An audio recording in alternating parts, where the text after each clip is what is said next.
The war is over. The treaties are signed. The bodies are buried. You've just been conquered by the greatest empire on the planet. And whether you're a Gaul or a Carthaginian, whether your homeland is in the east or the west, life as you know it will never be the same again. Rome is coming to town.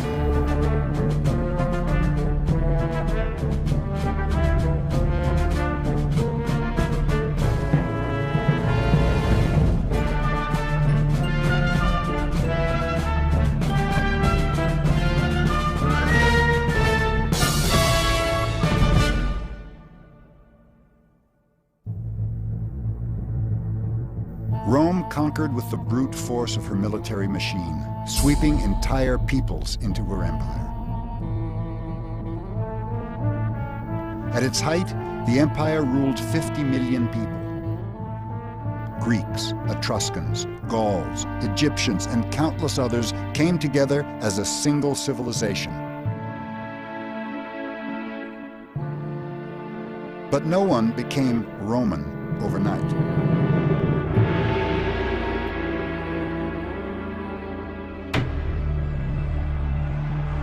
Rome had to conquer the hearts and minds of her people, just as powerfully as she won her vast territories. But this conquest was a psychological one, and no effort was spared to win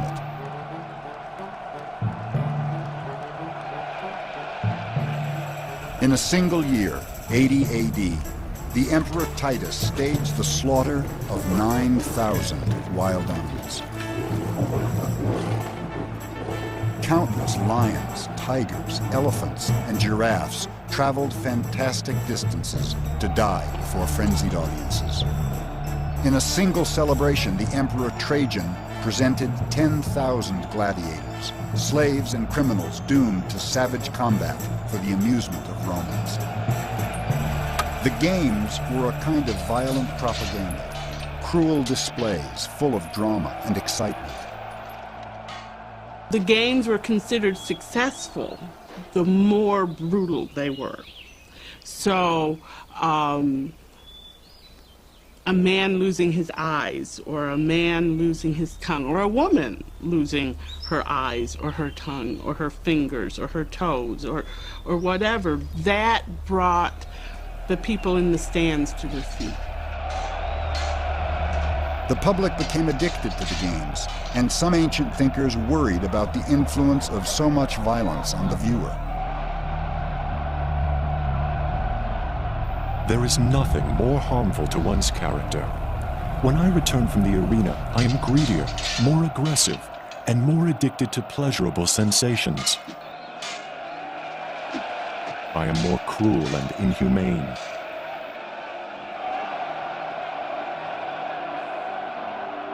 But the games were far more than just violent entertainments to thrill the masses. They were also the very essence of Romanness, decanted for all the empire to drink. I doubt if any emperor sat down and said, let's have some games for good advertising. I don't think they did that, but I think that it worked to that end, in that this showed what we could do. After all, you can't watch a battle. You couldn't watch those Roman troops going off to war because that was a long way away, and there was no television and there were no newspapers to tell you about that. But as much as anything, you could see the construction of the Colosseum and you could see people filling it up, and that would tell you, hey, that's our empire. That's what we're capable of. From Roman Africa to Britannia to the mysterious East, the message of the Roman arena was the same. Rome was the all-powerful conqueror of all she surveyed. Far-flung lands, exotic beasts, criminals, barbarians, slaves, Christians, all would perish at her command. But the games were just one of the ways Rome successfully seduced, cajoled, and coerced her many subjects. So vast an empire had to find ways to unify its diverse population.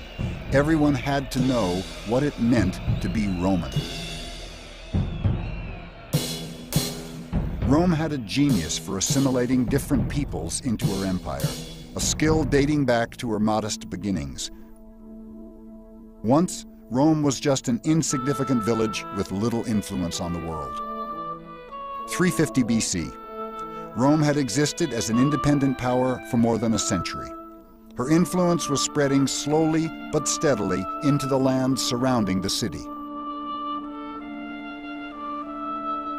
Rome's immediate neighbors, the Etruscans, Samnites, Latins, and others, were the first peoples absorbed into the young empire. Rome is quite extraordinary in that when it conquered Italy, instead of enslaving Italy, it made the people whom it first conquered its allies. It gave them citizenship. So Rome was the only case in the ancient world in which its citizen body expanded and expanded and brought more and more of its subjects. What's extraordinary about the people that have come into the empire is the extent and the rapidity with which they adopt Roman customs, Roman law codes, Latin as a language. And indeed that becomes the basis of Western civilization for the next 1,000 years. It didn't hurt that Roman culture had so much to offer. Rome was a republic. Citizens had the right to vote and were protected by a sturdy legal system. Rome's military provided order and protection from invaders. And Rome's economy was thriving thanks to the spoils of war and the riches of nature. One of the secrets to Rome's early success was her very favorable location. Blessed by a gentle climate and a long growing season, Roman territory included some of the most fertile farmland in all of Europe. The Tuscany countryside basks in sunshine 2,400 hours a year, the most of any European region. In the 3rd century BC, most of the land was devoted to growing corn or grain, also wheat, barley, and a coarse cereal called all. Corn is the staple diet of the vast majority of the Roman population, something like 70 to 80% of the diet. It's the equivalent of a third world country now. You ate a lot of porridge in ancient Rome, most people did, and very little else, only meat very occasionally. A family might have grown a few vegetables, rosemary and other herbs for flavoring and medicine. If they were lucky, maybe some apples or grapes. My farm is almost 10 acres, just 15 miles southeast of Rome. I have 1 mule and just a few sheep. This land came from my wife's family, and we work it with my brother and his sons. We grow mostly wheat and some vegetables for ourselves. Several springs past, I planted this small vineyard. This year, for the first time, we hope to make enough wine to sell. If we're successful, we'll plant more next year. If it fails, I won't be able to pay our debts. At first, Rome was simply a collection of small family farms. But before long, the empire expanded well beyond the limits of a modest city-state and entered the world stage.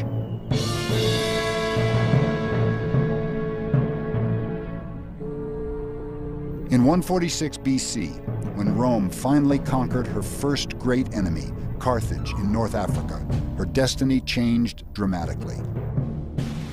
Suddenly a world power, Rome commanded not only Italy, but most of the Mediterranean world.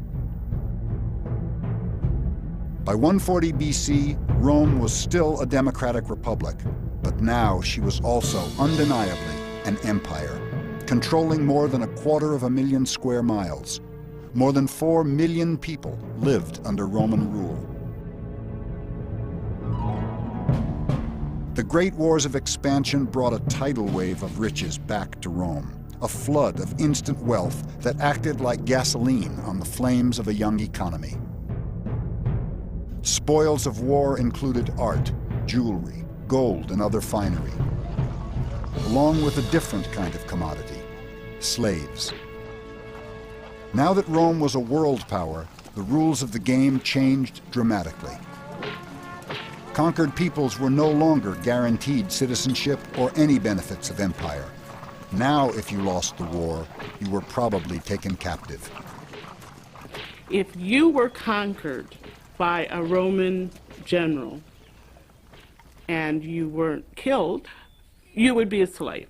And it didn't matter if you were a blonde, blue-eyed German, or a dark-eyed Macedonian, or a dark-skinned, dark-eyed Ethiopian. That wasn't the point. The point was you had been conquered. You were inferior because you had been conquered by the superior Romans. About 250,000 soldiers were captured in the wars against Carthage, and countless more slaves came from other battle zones. 150,000 Greeks, 100,000 Gauls, tens of thousands of Germans, Spaniards, Syrians, Thracians, and Jews all became Roman against their will. At its peak, the empire's largest slave market on the Greek island of Delos is said to have sold 10,000 slaves a day. In Rome's farm economy, this flood of slaves had a huge impact. While peasant soldiers were away fighting wars, their land was often bought or stolen by aristocrats who farmed it with slave labor. I have traveled many weeks to come home, only to find disaster. My farm has been taken over by a rich man. His slaves are harvesting my fields. There are many like me whose farms went to ruin while we fought, and now others have taken over our land. We have no place to go but the city, as beggars. I never thought I would come to this. I was Rome's loyal soldier for 14 years. Now I am thrown away. The peasants were being driven off. So you get a consistent peasant displacement and the growth of large estates. All right? The large estates which tended to use slave labor, which was itself being generated to some extent by the successful warfare that was going on. So you have a vicious circle in which the peasants were fighting for their own displacement. Until the mid-2nd century BC, the countryside was dotted with countless small family farms. But now, land was being consolidated into larger and larger estates. Owned by wealthy absentee landlords, these huge farms boasted hundreds, even thousands of slaves each. Family farms simply couldn't compete, and refugees by the thousand poured into cities in the desperate hope they'd find some way to make a living. I'm lucky to have found some work. Many in Rome must beg for their meals. Still, wool processing is brutally hard and hot. We leave a stone basin out on the street to collect urine. We mix it with fuller's clay and boil it to size and clean the wool. Rough cloth comes in every day by an endless parade of wagons, and it goes out as finished and dyed fabric, the very highest quality. This wool will be made into the togas of senators. As Rome grew, so too did the gap between rich and poor, a cruel inequity that would haunt the empire to its very end.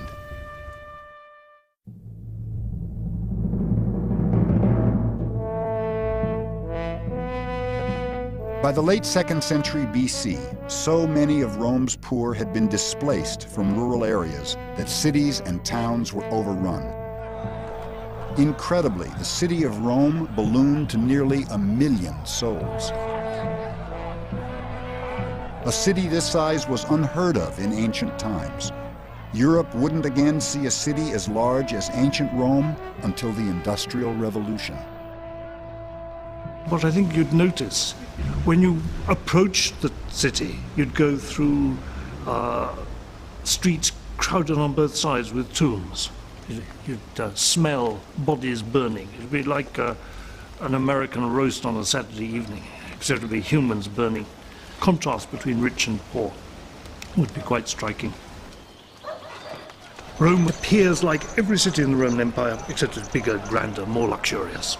Everyone from all over the Mediterranean came pouring in, slaves from the east, Greeks wanting to make a fortune. It was a place where you could make money. It was like New York is to America or to Europeans, a dream place.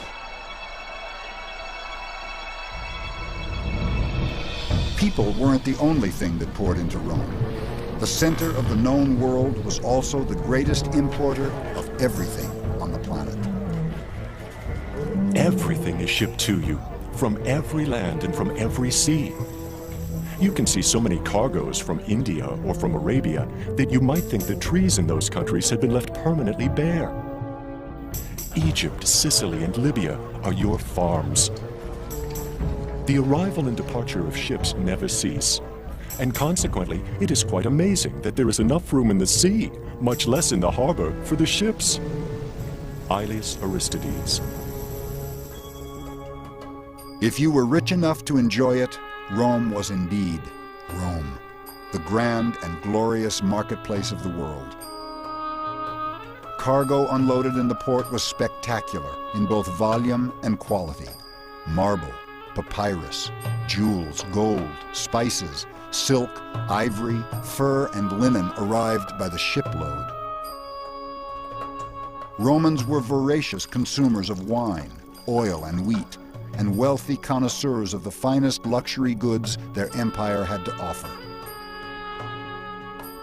The only way in which we could have a city like Rome, a city of 1 million people perhaps, the only way that could exist in the ancient world is if the goods from this huge empire flood into it to help it survive. In a very basic way, you cannot feed a population of 1 million on the local hinterland of a city. That's one of the first ways in which provinces are exploited. Fantastic amounts of grain now came from North Africa, Sicily, and Sardinia.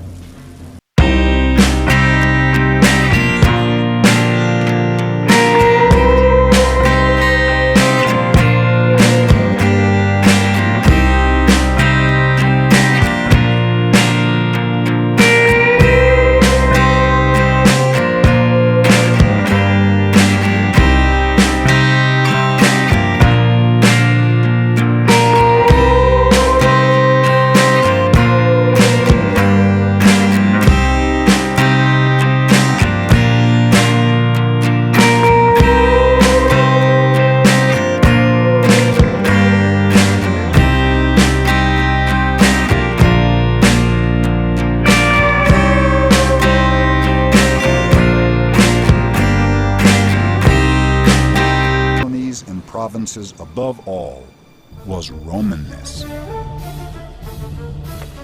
The armies spread a unifying language, Latin, throughout the empire, as well as a single currency, something European countries are attempting again today.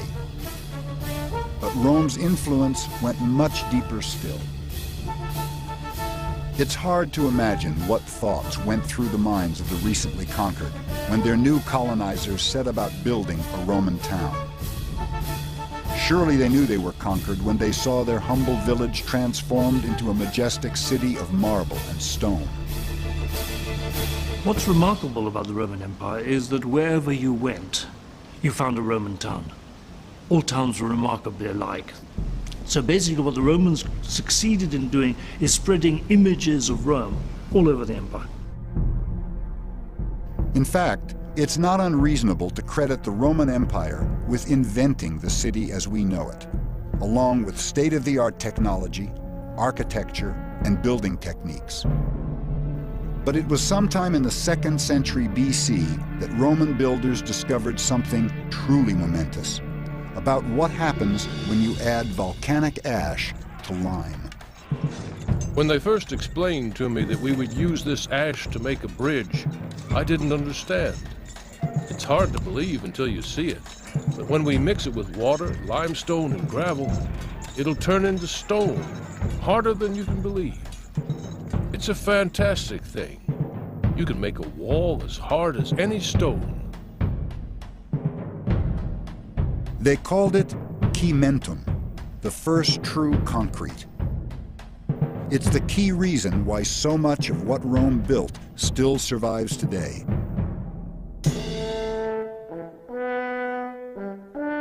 Romans built cities in a very particular, very orderly fashion, usually laying out the streets in a grid. The Roman city was so consistent, you could say they built the same city over and over, more than 1,000 times, more than 600 times in Africa alone. Many modern cities, including London, Paris, and Bonn, were actually built directly on top of their Roman foundations. And Roman architecture is still the image of power and order throughout the Western world today. Curiously, the one Roman city that has no grid, but narrow, windy streets with twists and turns, is Rome herself. The reason? It grew up organically, over centuries, unlike most Roman outposts, which were planned cities. But Rome did serve as a model in many other ways. The perfect city, Romans believed, always had the same key elements: temples, theaters, baths, roads, and outdoor public spaces. Of course, you needed a marketplace, and most certainly a brothel. A traditional sign, such as this one in the African city of Bulgaria, pointed the way for visitors. Almost without fail, in a city of importance, there was at least one amphitheater. Still the most recognized symbol of the empire, the famous Colosseum in Rome was the model for hundreds of amphitheaters throughout the provinces. The Egyptians left tombs behind, pyramids. We think of that immediately. We think of Greek temples. But the Romans, I think the most famous things that they left behind probably were the stadiums. The Colosseum, the Circus Maximus, and also other stadiums around the empire. And that's what we have as our cathedrals today. And any city that wants to really call itself a city now doesn't build a skyscraper, and doesn't build a place of worship, builds a stadium. In that sense, we're more connected with the Romans than I think in any other. There was a good reason arenas were so monumentally important, for here was the true heart and soul of empire. It's a very good way to look at the games as a reflection of the ideals of empire. The gladiators are there to display their courage, their bravery in front of the crowds. Beast hunts. What kind of person is able to bring a hippopotamus from Africa and put it on display in Rome? What kind of person is able to take lions from one part of the empire and put them on in another? The emperor not only controls people, but he controls all of nature.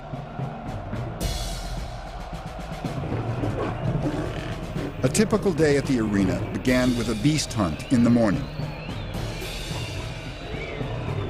Lions, tigers, bears, the more exotic the better, were pitted against men specially trained for the job.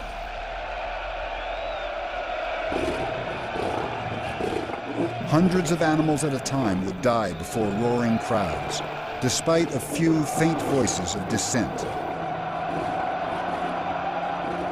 What pleasure can a civilized mind find when a magnificent animal is stabbed again and again with a hunting spear? Cicero. At midday, criminals were put to death. Crucifixion and burning at the stake were common punishments, but crowds seemed to prefer the sentence of damnatio ad bestias, condemned to the beasts. Terrified animals attacked prisoners chained to posts or bound up with fresh meat.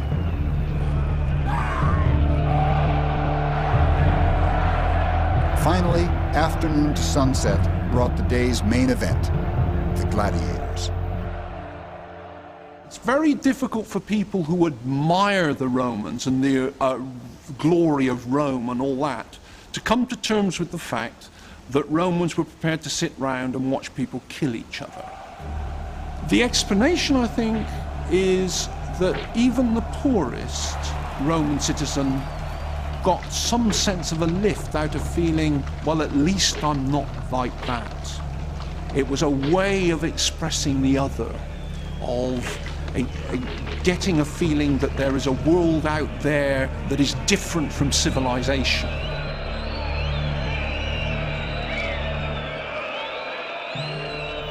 Most gladiators were criminals, slaves, or prisoners of war, specially trained to fight in the arena. If they fought bravely and kept winning, they even stood a small chance of gaining their freedom.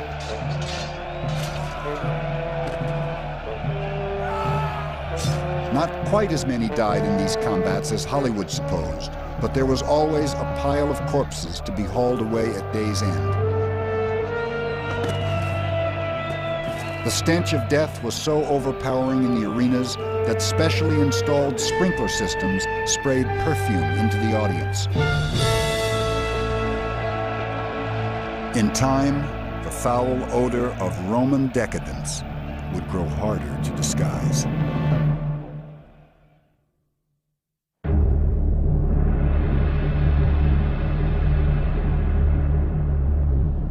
Lands that were once Roman are today divided among more than 40 nations.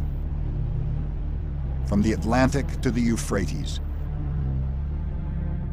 from the Sahara to Scotland, more than 2 million square miles. Romans built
The phenomenon of Roman roads explains much about how Rome spread her influence around the world, and even across the centuries to our own time. From the ruts carved into ancient roads by chariot wheels 2,000 years ago, we get the modern railway gauge for American and European trains. Wherever 3 major roads crossed, news was often posted for travelers. The Latin word for such a crossroads was trivia, or trivia, literally a 3-road junction. Roads also carried Roman culture throughout the empire. We think of the spread of Roman culture akin to the spread of blue jeans and McDonald's. I think we're looking at it very much the right way. Why is it now that we have football being played in Europe? Or just look at the way the NBA is able to export itself. Michael Jordan as Virgil. I think there is a certain amount of connection here. That's the best analogy, I think, for the spread of Greco-Roman culture, and people could resent it in just the same way they resent Americanization now. How you felt about the domination of Roman culture probably had everything to do with your lot in life. The majority of Roman subjects were farmers, whose lives may have changed little under Roman rule.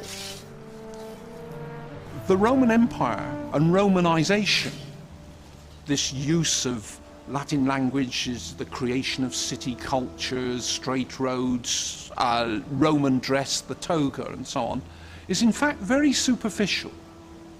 Beneath it, in many societies, remained a local native culture.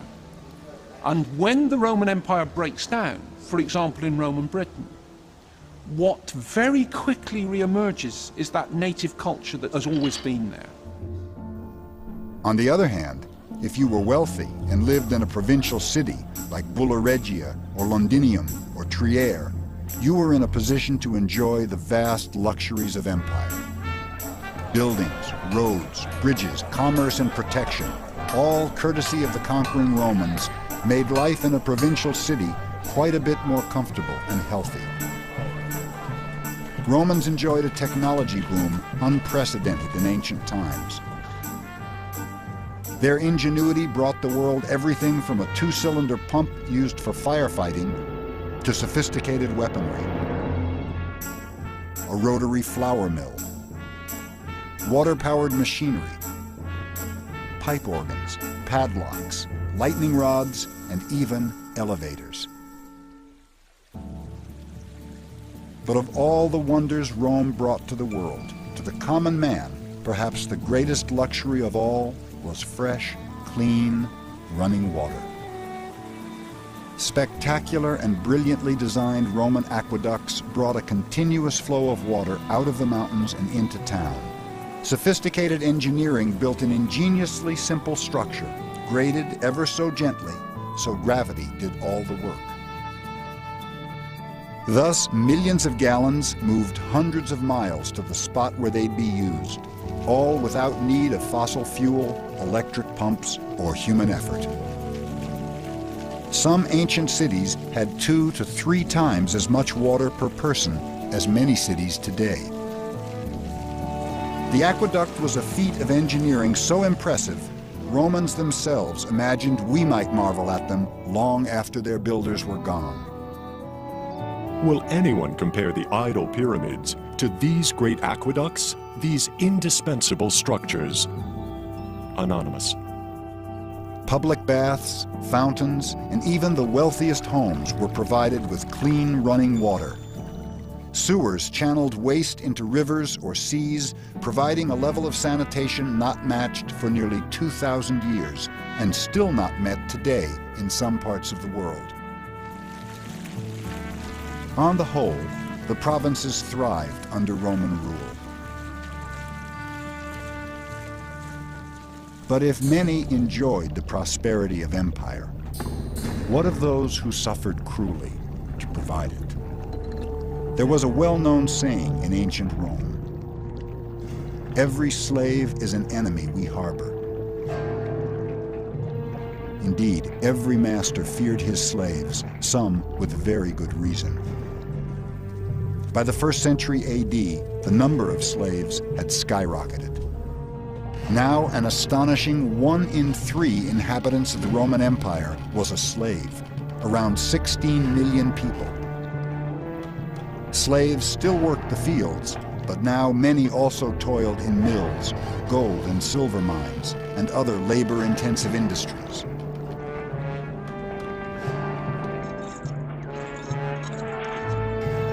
The slaves in the mines thronged, all in chains, all kept at their work continuously day and night. No one could look upon the squalor of these wretches without feeling compassion for their plight. They may be sick, or maimed, or aged, but there is no indulgence. All alike are kept at their labor by the lash until they die in their torments. And death is welcomed as a thing more desirable than life. Diodorus Siculus. In the cities, the lot of a slave was often better. Some were well-educated tradesmen or doctors. A select few even had positions of power and influence. But the vast majority of slaves were laborers, bred and treated like farm animals. There are those who will say, well, it wasn't so bad to be a slave. Look at slaves, educated slaves, who were treated very well by their owners. Cicero treats certain slaves as friends. Wet nurses were often very much favored by the children that they nursed, and so on. But that, I think, is a pernicious way of looking at slavery and excusing it. The reality for the vast majority of the slaves in the Roman world was that life was nasty and short and brutish. Though some escaped and a few managed to buy their freedom, most slaves had no real hope of liberty. For them, there was only one option left: organized rebellion.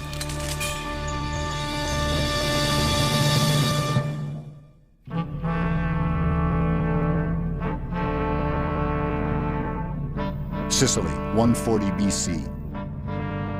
The rich island was notorious for its savage treatment of slaves. Over the previous decade, a large number were imported to supply grain to an insatiable empire. Many of the recent arrivals were former soldiers of high rank, unaccustomed to being treated like animals. The Sicilians, having grown very rich and elegant in their manner, bought up large numbers of slaves and immediately branded them. They treated them harshly, worked them too hard, and cared nothing about their food or clothing. Beaten and mistreated almost beyond reason, the slaves could no longer patiently endure. Diodorus Siculus. There were large concentrations of slaves on these farms, and they were very often of the same nationality. One of the pieces of advice that was given by later people to slave owners was to make sure that you mixed the nationalities, that you didn't have this sense of unity. Among the newcomers was a Syrian named Yunus. He was a well-liked man who many believed had magical powers. One day, some slaves came to ask his advice. Was it wrong to kill a master whose cruelty and torture were beyond all endurance?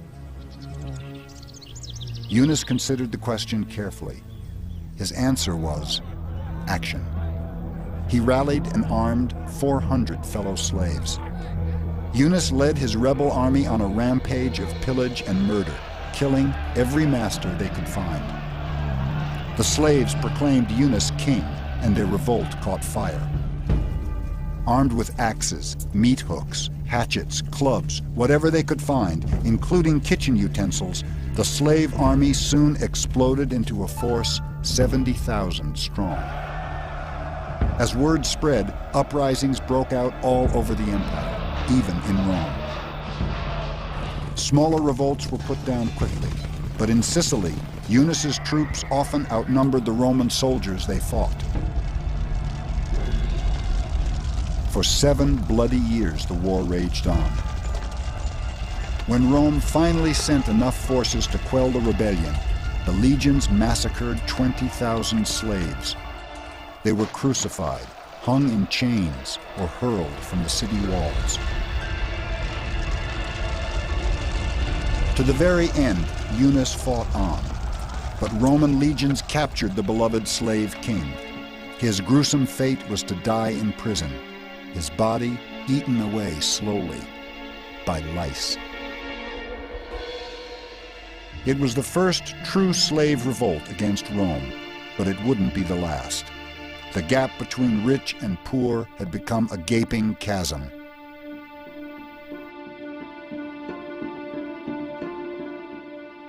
The poorest were wretched, while the top of the heap were as wealthy as the empire herself. And the Roman Empire was rich. While the empire grew, there was good reason for Rome's fantastic wealth. With each new conquest, the spoils of the world flooded into Rome. It was an unbeatable formula. Constant victory in war brought a steady flow of gold, riches, and slaves. As long as Rome won rich new territories, she would continue to flourish. In the 1st century AD, the empire's population was around 50 million people and still growing. With little central planning and scant mass production, the empire managed not only to feed its huge army, but also its poor. About half of all people living in cities depended on the government's grain dole, something the poor had come to think of as a right, along with games in the arena. You hear the expression bread and circuses, and really it's bread and games, food and games. It was the government giving people what they wanted to keep them happy. The same way that we have tax deductions, and we have holidays, and we have other things to keep our citizens happy, so did the Romans provide this kind of fun and games for people. And ultimately, if anything, it was part of what drew down the empire. Eventually in Rome, you had 170 days of games. That's really 170 holidays. That's half the year, figured out.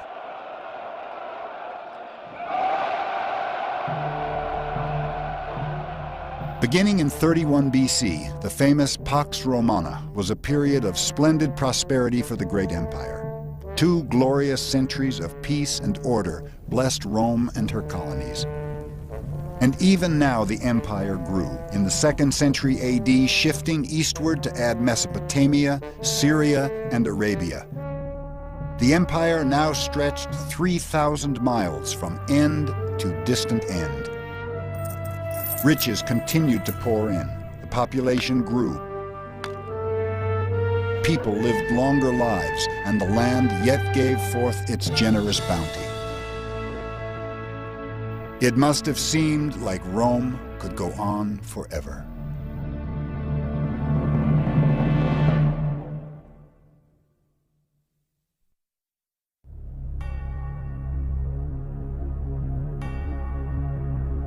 Prosperity is a quality difficult to measure. And even harder to pinpoint is the moment prosperity begins to fade.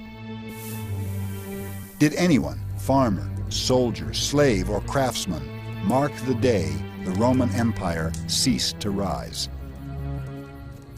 Though far bigger than any other ancient city, Rome never grew much larger than 1 million people.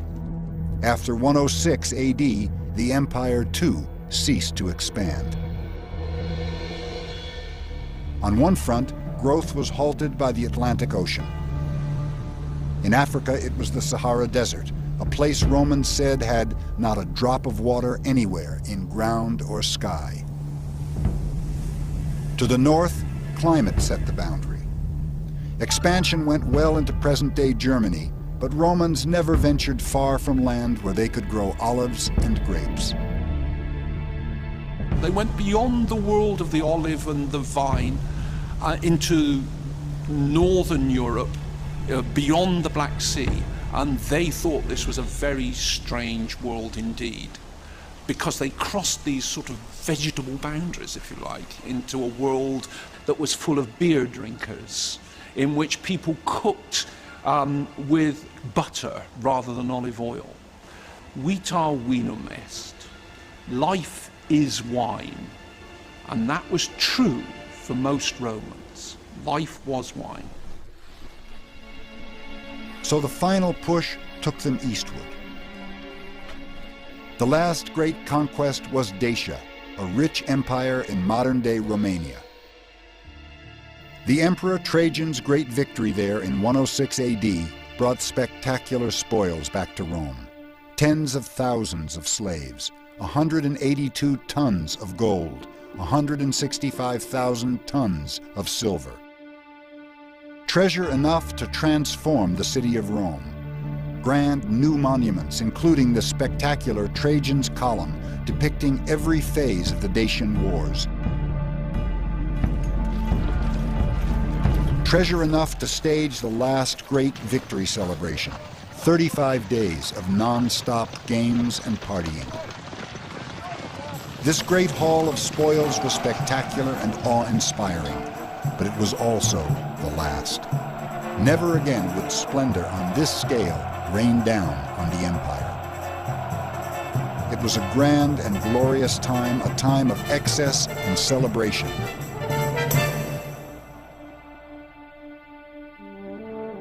But did anyone notice a few small but significant changes? Prices had been steadily creeping up, especially for 2 crucial expenses, grain and the military. Inflation is rampant. The government is desperately attempting to fund army by printing more money. Gold reserves are down, prices rose daily. You couldn't be sure of the real value of any of the money in your pocket. Meanwhile, in the 2nd century AD, the amount of silver in the coins themselves began to fall. Coins that had once been nearly pure silver eventually contained just 40% of the precious metal. In fact, the mines were running out of silver, and that wasn't the only natural resource running dry.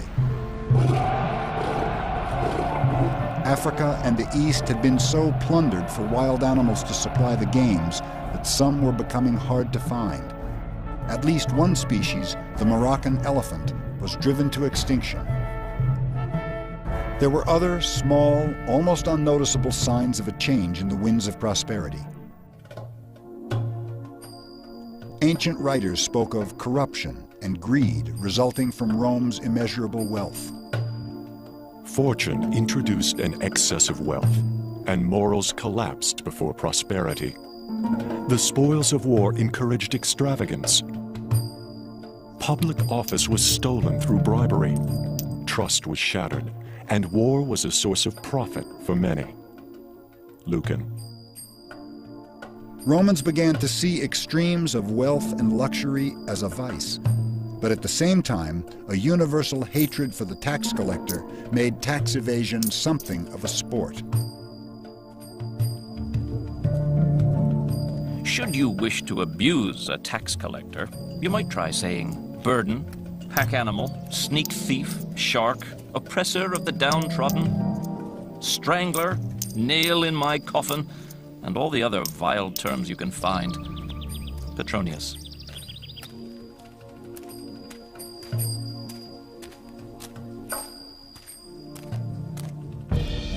Still, hatred for the taxman didn't keep taxes from rising. Maintaining the empire was expensive, and now that it was no longer expanding, there were no more spoils of war. Defense had become Rome's largest single expense. The Emperor Marcus Aurelius tried to solve the problem as Romans always had, by going to war. In 162 AD, he invaded the Parthian Empire in the east. It was the end of the Pax Romana, and it was a war the overextended and out-of-practice legions were destined to lose.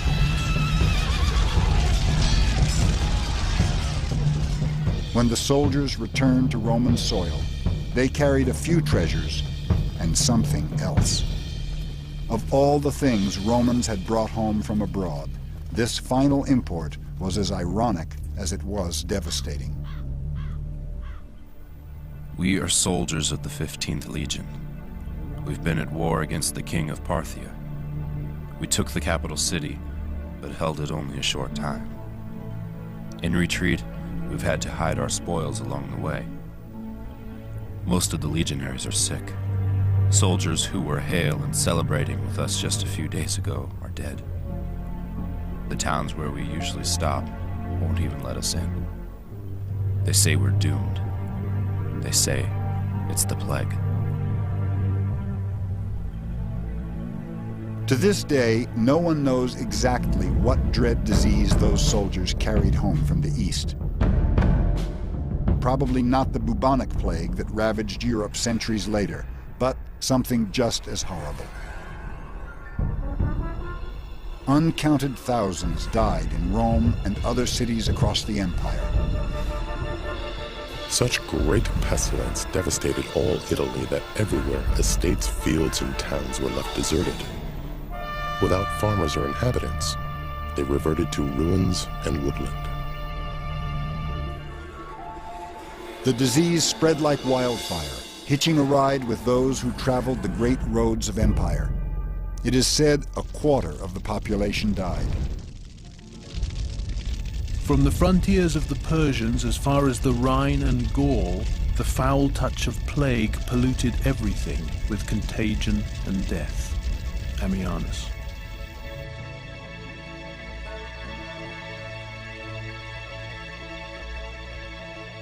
At the same time, far to the north, Rome faced a different threat.